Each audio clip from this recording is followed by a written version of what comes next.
4 million women across the globe have undergone breast augmentation using a medical device called a breast implant. This is done for reasons such as cosmesis, sometimes called enhancement of the breast, but also for trauma to the chest wall or for oncological reasons, meaning for breast cancer, and the breast implant is used to replace that breast tissue affected or lost due to these two reasons. So either breast cancer or chest wall trauma. Now, any surgery is not without risk. Using a medical device like a breast implant is no different. This is a focus of our discussion today with a leading expert in the field. We're going to discuss the medical definition, symptoms, diagnosis, and treatment of BIA ALCL. That stands for breast implant-associated anaplastic large cell lymphoma. It's an uncommon form of ALCL. I'm speaking today to Dr. Mark Clemens. After receiving his medical doctorate from Pennsylvania State College of Medicine, Dr. Clemens completed his plastic surgery residency at Georgetown University. In 2010, he came to the University of Texas MD Anderson Cancer Center in Houston, Texas, where he completed a fellowship in microvascular reconstructive surgery. Dr. Clemens is an active researcher whose interests include BIA ALCL, long-term implant outcomes, robotic-assisted microvascular and reconstructive surgery of the breast. I also want to add that this summer he published an amazing book called Phoenix Rising: Empower and Transform Through Breast Reconstruction.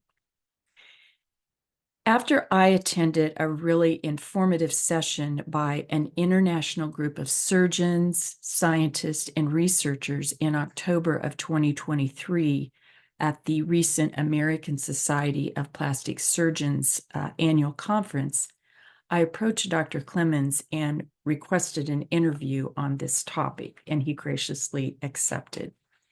He frequently speaks on this topic internationally to several organizations. So I have to tell you, Dr. Clemens, I'm rather humbled today that you have joined me to talk about this for the listeners of Deep Sea Foundation.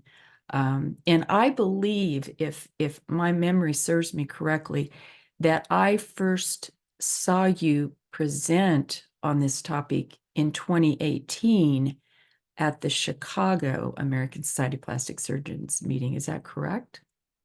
I think it might have been. Yeah. And so every time I am able to go to those conferences, I always make it a point to come see your presentations. They're always very informative, well thought out, and fascinating. So thanks for joining me today.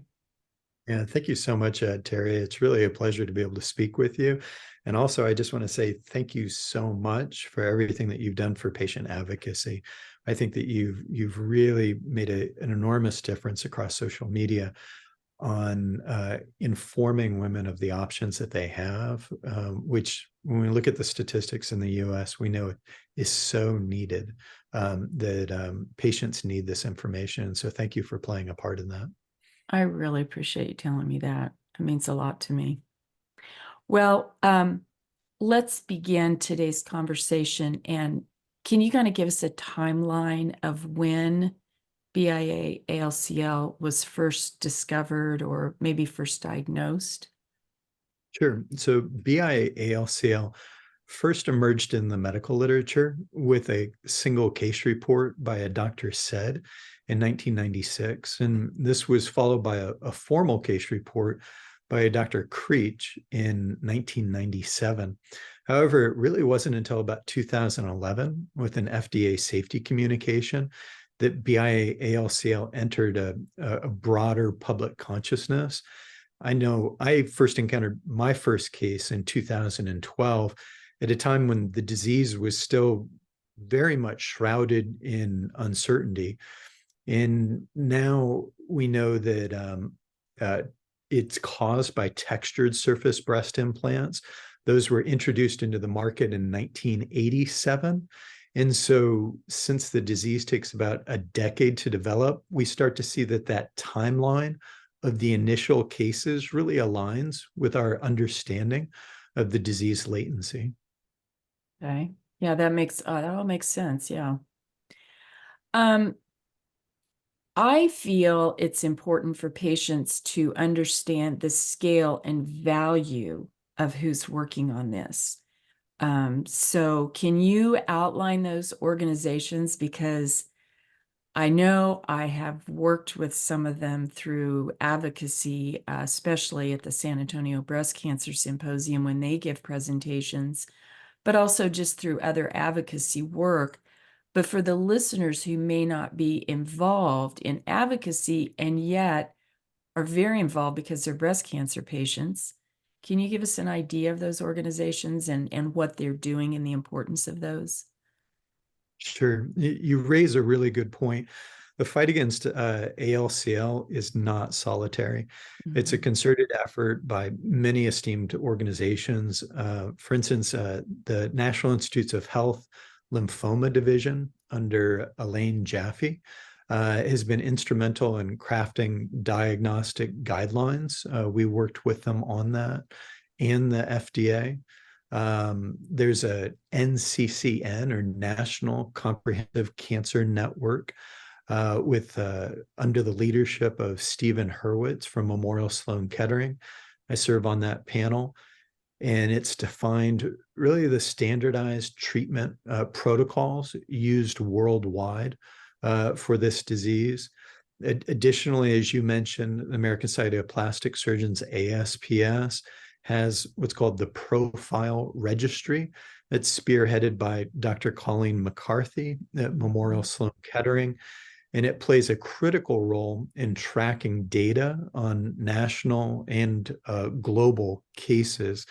Beyond that, I can mention probably a couple of dozen research laboratories, in addition to MD Anderson, focused on advancing our understanding of this disease. Yes, and what was held so much impact for me in this most recent session, Dr. Clemens, was the international presence of researchers. And because breast implants are used across the globe, so this data that's being collected is only making this research more robust and able to help surgeons to communicate what is needed to patients, but also, just to find out how to treat it. So thanks for that information. So when should patients be discussing the possibility or the disease of BIA LCL, if we want to phrase it that way? So, Terry, you'll have to permit me to get a little bit on a soapbox here, Go but right ahead. That's why I had you on today. I believe, strongly believe, that the possibility of this disease should be an essential part of the conversation from the very first breast implant consultation. It's also vital that it come up during surveillance and follow up when patients are coming back, particularly if they're not aware of it. The FDA recommends either an MRI or an ultrasound evaluation after 5 years from receiving a breast implant, and then every 3 years thereafter. And I probably don't need to tell you that it's unfortunately adherence to that recommended protocol is really less than ideal. That's a concern that we need to address through education to improve patient outcomes and making sure that we know how patients are doing Mhm. years after they've received a breast implant. Mhm. So are these part of the NCCN guidelines then, the MRI and ultrasound imaging 5 years after a breast implant has been placed? And then 3 years following? They're actually FDA recommendations. FDA. Okay. So Okay. they're in all of the manufacturer package inserts. Mm-hmm. They're in the informed consents that patients sign when they receive a breast implant, Mm-hmm. and they specifically come from the FDA. Mm-hmm. However, when we look at how many patients end up coming back, it's higher in breast cancer patients. It's really quite low in cosmetic augmentation. Mm-hmm. And so beyond this disease, for it is important that women do follow up with their physician, Mm-hmm. not just when something doesn't seem right, but also is just part of good breast health. Yeah, this makes complete sense to me because, we talk so much about imaging in just for women in general. And I know those guidelines fluctuate too, when to start breast imaging, what age to start, et cetera, looking at family history, a lot of different factors. And so it makes sense even in the space of cosmesis for people that are having breast implants that they do this type of surveillance. So that's really good information to have. All right. We we know so many women that have this across the globe.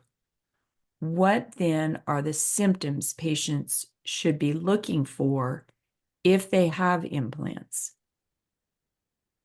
Great question. It's not just enough to know about this disease. You really need to know what to look for. Mhm. So if you have implants, any new asymmetry or unusual swelling or sensation of a lump should prompt an immediate consultation with your doctor. And it's these proactive steps that can lead to early detection and treatment, not just of a problem with the implant, not just of ALCL, but also breast cancer. Okay. And then let's say a woman presents with either a swelling or a lump or an excessive fluid. What is the treatment and how successful is it? Mhm. So the majority of BIA ALCL patients respond very well to surgical removal of the implant and the surrounding capsule. It's sometimes referred to as a en bloc resection. You'll see that a lot on social media. Mm-hmm. About 1 in 8 patients may need additional treatments, such as chemotherapy or radiation therapy. And even for those in advanced disease, the prognosis is generally very positive, though it's also true that there's definitely cases of delayed treatment associated with poor outcomes. Mm-hmm. So what I'm hearing you say is self-surveillance, body awareness, and early reporting are the most Mm, important factors. definitely. Yeah. You Okay. really need to know awareness for what the disease is. You need to know the symptoms to look for, and you need to know what to do, that action Mm-hmm. component. If that occurs, we really need women to come back and see their physician. Yeah.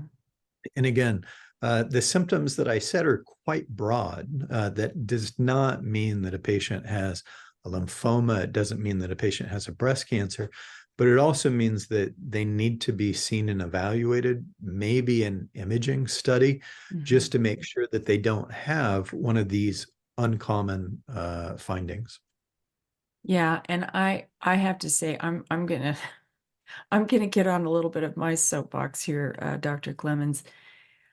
I know that in terms of surveillance and self breast exams, monthly self breast exams, there are varying opinions, varying protocols for that. But I feel even in the space of implants or no reconstruction, that a monthly self exam can't hurt a woman or a man just for that body awareness. That's my personal feeling because I know it varies. But I think it's that body awareness and recognizing changes that's important. And I will not change my stance on that as someone who's had breast cancer twice and found my own breast cancer the first time and subsequently came to MD Anderson for my treatment. So I think it's very important from my standpoint, just the body awareness and the consistency in noticing changes. So it's almost as if it's almost like when you guys collect data, over time you see changes, you collect data for a reason. I suppose we're collecting self-body data when we do these monthly exams. So that's just my personal feeling on that. Yeah, you can think about it as you will never find what you're not looking for. You Mm. need to have that awareness. You need to have that um, investigation of yourself if you ever hope to find something like what we talked about at an early stage. Yeah, yeah. Okay, since we both have a combined passion for shared decision making, which is a favorite topic for both of us, um, for people who are keen on having breast implants, because we know, especially in the setting of breast reconstruction, which is more my wheelhouse and what I talk about frequently, it's such a personal decision what type of reconstruction you have. So for those women who are keen or thinking of having implants, how do we dispel fear of this choice, knowing what we know about BIA ALCL? Yeah, so I think that what we have to do is be open about what are the possibilities that it can occur. I think that we have to be able to supply that information, and if we're inform but don't frighten, I think that that's the way that we can invest. Um, uh, Let women know what can happen without making them fearful of the choice of a breast implant. I think that it's important to realize that the vast majority of patients have a very good experience with high patient satisfaction, in that what we're talking about are uncommon complications, but the ones that they should be aware of. Mm. And so I think that it's through knowledge, as well as another aspect could be participation in breast implant registries, so that as a community, everybody is contributing to their experience, and so that we can all learn from that collective journey. I think that those are ways that we ensure that these devices are as safe as possible. Mhm. Education is empowerment. Yeah. No matter if you are a physician or a patient, I believe that that's a very powerful statement. So, with that said, I do hope that the listeners today, whether they are surgeons, primary care doctors, plastic surgeons, patients, all of the above, have gleaned information from you, Dr. Clemens. Again, we are talking to Dr. Mark Clemens of MD Anderson Cancer Center in Houston about BIA LCL. And we hope that this informative conversation only gives us a more robust um, conversation and transparency and ability to inform patients about this so they can make an informed choice. So I really want to thank you again for joining me today. Sure. Thank you so much, Terry. I really appreciate it. You brought up the book that I read at the beginning, Phoenix Rising, in full transparency.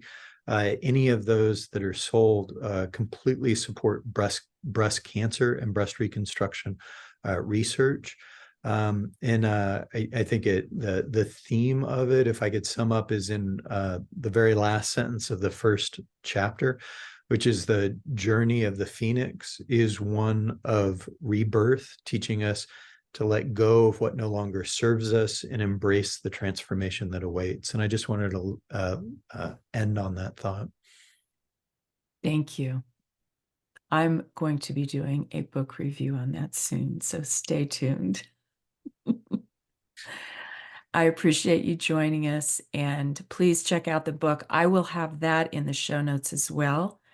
And I have very much enjoyed seeing you today, Dr. Clemens, and also talking to you about this important topic. Thanks again. Thank you.